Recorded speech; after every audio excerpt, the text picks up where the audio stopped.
Welcome in, Jeff Cameron Show, 93.3 Real Talk Radio, Warchant TV, and I'm proud to call him a friend, and this is kind of a surreal moment. I was just telling him off the air. For me, Chip Baker, Director of Baseball Operations, former coach there for Mike Martin, third base guy forever, and really kind of a legend here at Florida State and a legend in the game, joins me now to talk about his pending retirement, which he announced yesterday on social media. I'm sure all of you saw that. And it immediately made waves. Chip, how you doing, buddy? Let's get caught up on how we came to pass with this retirement abruptly and a year short of 40. Come on, man. Katie Bake, my daughter, wanted 40. I said, Katie, 39 is division of 3, and that was my number, my uniform number. 39 is a good year. It's a good year, and it's been a hell of a run, Chip. You've got memories. I mean, you can talk about this program in a way that really virtually nobody else can. When you made the decision to retire, what was first and foremost on your mind, beyond wanting to retire and have some time for yourself and all of that? What, if you could, in a way, encapsulate your career at Florida State, what would you say about it? The opportunities I had, Mike Martin gave me the opportunity 4 decades ago. And it was coming in here. This place was a shell of what it is now. I mean, it was Florida State baseball, but what's been done around the facility, again, it needs some love. And I hear you all the time. It's getting some love, but the opportunity to work for the greatest person I know, Mike Martin, greatest coach, won more ball games. We're still trying to get him that big one, but the opportunity to do that.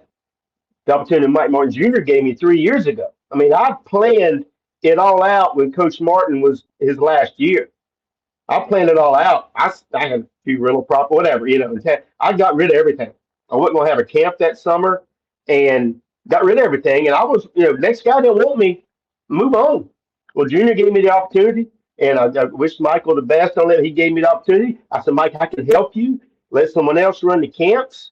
I've had a bunch of those parents reach out to me, and guys who came to camp who are now granddads. Makes me feel old. But Link Jarrett brought me in last year. He said, I need this, this, and this. I need your help. He gave me the opportunity to work for a year. I love him. He's my shortstop. But he's got it in good hands. We just got to get some players. Well, that's the task that he has, and we've seen a very busy offseason. But back to you. Did you have any idea at the time that you got the opportunity that you just referenced from Mike Martin and you came to Florida State, that this would be your place of business, your place of work, your passion, your love, your commitment for close to 40 years? Were you thinking in those terms? Jeff, I dabbed into the head coaching interviews we had a pretty good run in the 90s. You know that. Yes, you World did. Series 6 out of 7 years, and I dabbed into an interview at Ball State back in, I think, 96.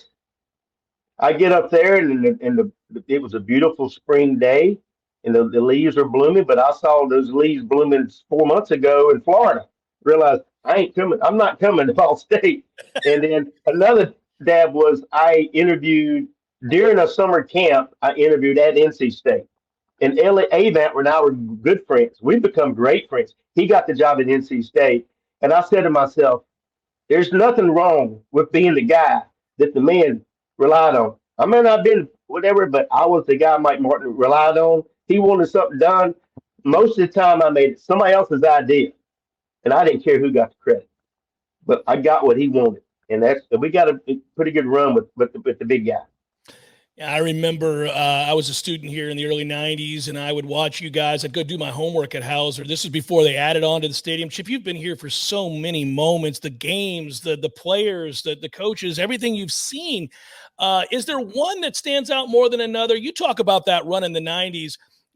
Chip, when I broke into radio, the late, great Lee Bowen brought me over to the stadium to sit down with Mike Martin and the assistant coaches, and I got a chance to talk to you, and I got a chance to kind of introduce myself, and you were always incredibly kind to me, and I want to give you all the credit in the world for that. You made it very easy for me.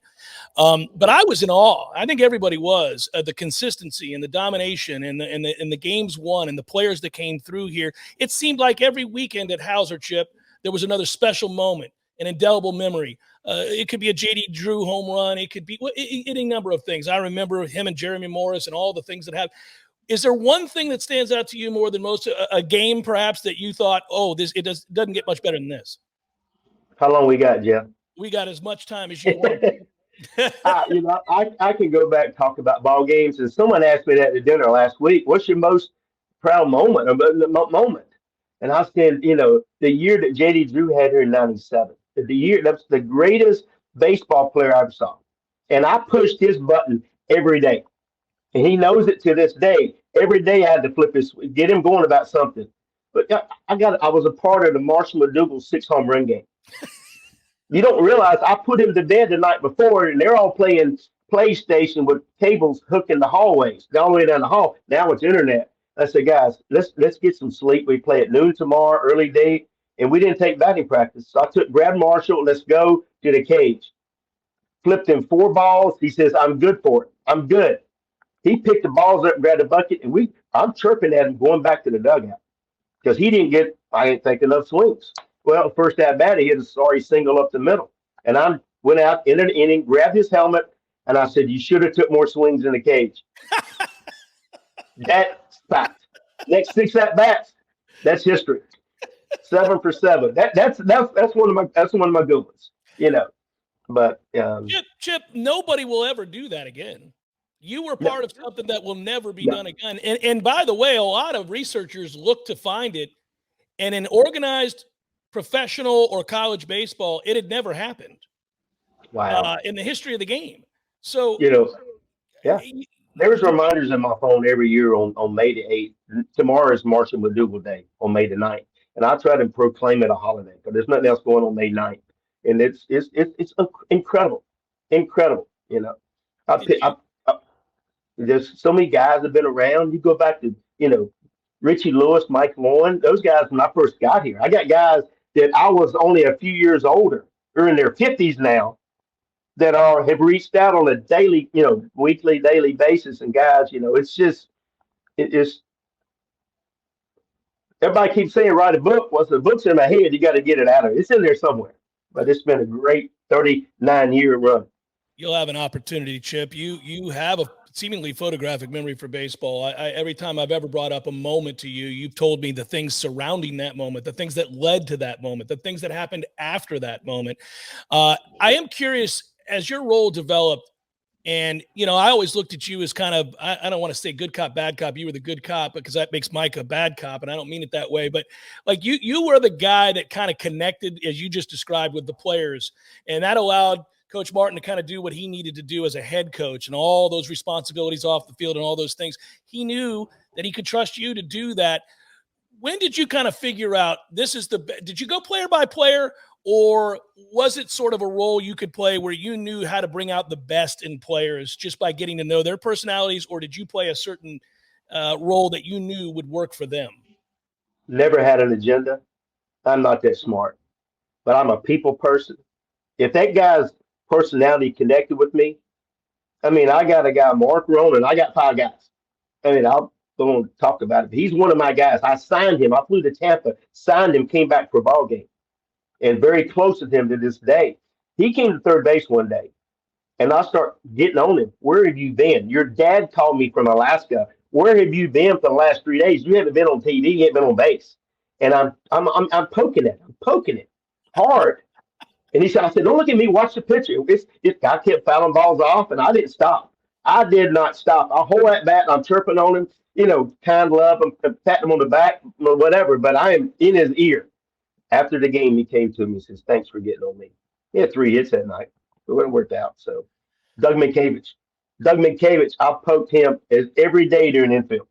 Every day during pregame infield, Doug Minkiewicz, I used to tell him, you better get 3 hits midweek game. You better get 3 hits today because that guy Friday night's going to stick it to you. You better get your 3 hits on a Tuesday or a Wednesday. Or Friday night he gets his second hit and he's screaming at me, I got 2 and I'm getting 3 more. You just gotta poke him. Just gotta poke him a little bit. I missed that. And I got a few guys on this ball club this past year. I poked them a few times in my stay out of the way role. But yeah. I'm going to guess here, Chip, because I can hear it in your voice. That's the aspect of this you're going to miss the most. It's the guys, it's the clubhouse, it's the locker room, it's the connections. It's the moment where the light bulb goes off for somebody that you've been working with and he seems lost in the wilderness, doesn't have a clue, and then eureka, he's got it and it's a 3-hit day. And you played some small role in that, maybe a major role in that. That's the stuff you're going to miss, I'm assuming. True, true, very true. You go back to Kevin Cash.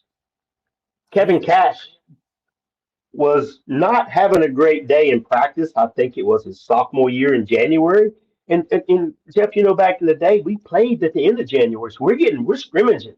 Yeah. And Kevin gets jammed in practice. He's mad. He wanted to play third. I think he's back at first. He ended up being at third. We all figured it out.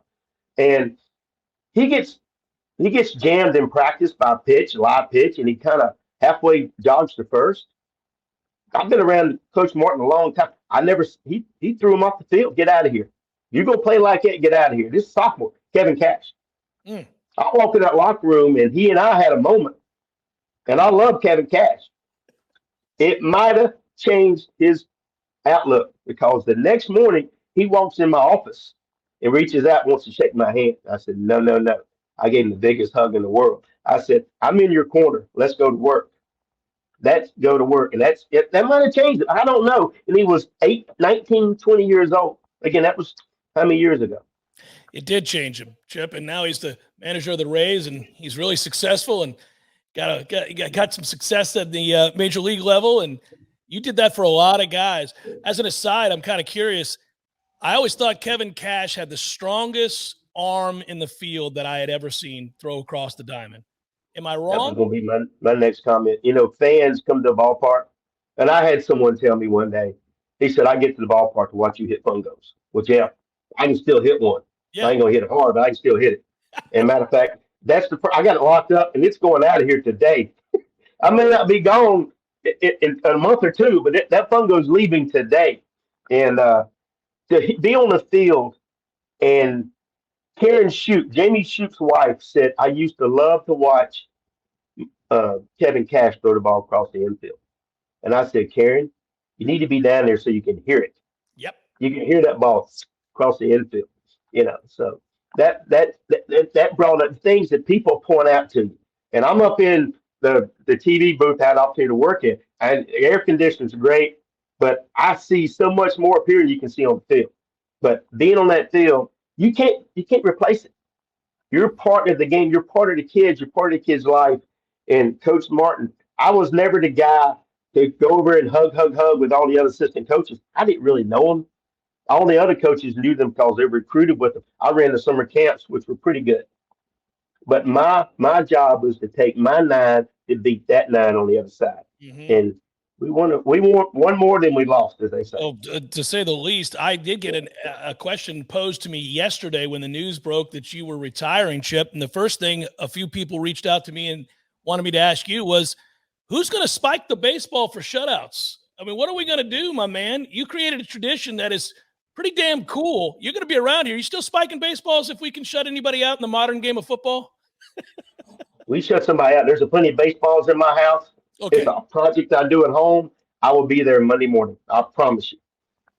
You're going to hang around the ballpark, Chip? You're going to be there? I don't think you can be away from it, can you? That's one thing Link Jarrett asked me yesterday. I surprised him. He didn't know it was coming. I mean, wow. Jason Dennard is my oversight. Instrumental. He was my music guy 20 years ago when I was coaching. Yeah. And he's my oversight, the director of marketing for Florida State Athletics. And he and I have become very close in conversations. And I've been asking him, I said, I planned everything out, as I mentioned earlier, when Coach Martin was going to retire. And then when Mike Mark Jr., the change of command last summer, I said, 39 is good. And I walked in to Jason and I talked to him. I walked in and obviously there was some emotion. And I said, it's time. And then walked up. I said, I want to go see the boss. I want to see Michael. Oh, Michael's been great. I walked in his office. I said, boss. And I'm emotional again 3 or 4 times yesterday. It wasn't fun. I said, it's time. I said, I'm here from Florida State. Same thing I told him last June. If I can help you out at Florida State. So I'll come back in. I was going to tell Courtney and Nikki in the office. And my joke was, if I'm ever out of here, my keys are in the door. Jokingly. Well, I put my keys in the door. I was going to tell them before I told Link. Yeah. Well, Link comes down the hall. He's been in the room and in there getting ready to release, a new assistant coach and all that going in, or trying to get the information out. So I stood in front of my keys. So we go back down the hall and I lock it up again, Jeff. I ain't locked. I locked it up 3 times in 20 minutes yesterday, and I got it's all out. And I said, Link, it's time. You look at me. I said, I'm going to retire. Run me out of here when you want me to, but this is it. And I said, I'm help you whatever you want me to do, but it's time. And I go home, had to do some with the service guy at my house, come back in, people started calling me. So Jason Denner said, you need to get this out before it gets out. So I said, 5 people knew about it. He said, more people than 5 know about it now. That's so correct. Courtney took me over to see Bailey D. Hart, and Bailey put the graphic together, the photo, this iconic photo. A good friend of mine took that photo of Mike Martin and myself at the College World Series. That's the last step that Mike Martin took on a baseball field as the head coach. And there was some emotion going on right there, so you can see it. He took it, and I got a few of those blown up around the town, so letting you know that. So I'll hang one in the studio. I'd love to have that in my studio. Gotcha. Hell, I'd have that in my house. And by the way, they should take that fungo and hang it in the Louvre, man. That thing is legendary. And there's not Florida State's fungo. I bought two fungos 30 years ago at $300 a pop, so they're mine. And one of them got broke. Someone broke one, so I don't know. But yeah, that's mine. I got the receipt. Chip, I want to say this to you as we wrap up. I'm sincere when I tell you that all of us that have been in the media have been fortunate enough to be in. I started covering Florida State professionally in '98, so it's been 25 years, and I've met a lot of people that have come and gone in the media, and a lot of people that have covered Florida State baseball and football and the like. And to a man and woman, every one of them would put a smile on their face the second we saw you when we went over to practice, when we went over to Hauser, when we went over to watch football or baseball, because you're radiant, you're real, you're sincere, you're kind in your heart, and you are loving. And that's why you connected with players. That's why you connected with coaches and fans. That's why you're a legend. And I just want to thank you for being so good to me. I'm being selfish here. All of these years, you never took it personal if I criticized the baseball team or you or anybody else. You were a pro's pro when I wasn't. And I sincerely thank you. And I wish you nothing but the best in retirement. Chip, you're one hell of a guy, and it's been a hell of a ride. You're a legend, and you always will be. And thanks for coming on today and sharing your retirement, buddy. I wish you nothing but the best. I know you'll be around. I know we'll have an opportunity to sit down and talk, and I look forward to it. Jeff, I really appreciate the opportunity to have me on here. And again, tip my cap to you. I appreciate it. Be good, brother. Take care. Thank Chip you. Baker, everybody. He is a legend, and he is retiring after 39 years. We'll come back and react to that in a moment. It's Jeff Cameron Show, 93.3 Real Talk Radio, Warchant TV.